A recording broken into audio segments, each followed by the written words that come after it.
Дорогие наши милые, нежные, добрые девушки, женщины Туркменистана, я, Андрей Алексин, вас поздравляю с днем 8 марта и наступающим праздником весны Навруз. Счастья вам, огромного здоровья и самое главное, любви, чтобы вы купались только в любви, потому что любовь — это самое главное. Пусть миром правит любовь. Любите и будьте любимыми всегда. Я Пьер Нарцисс. Я хочу поздравить все женщины из Туркменистана с праздником 8 марта. Желаю море света, здоровья, улыбки, чтобы вас окружали ваши близкие.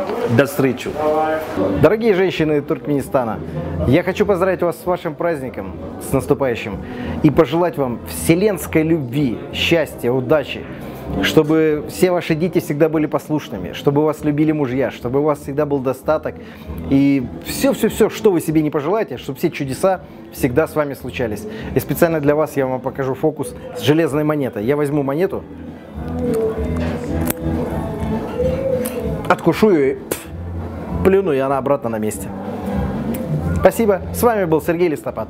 Дорогие туркменские женщины, землячки, девушки и мамы, бабушки и внучки, вы всегда считались и считаетесь одними из самых красивых, самых преданных и самых загадочных женщин Востока.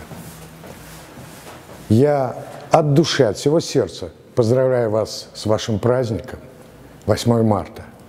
Желаю вам счастья и любви. Ваш Мурат Алиев.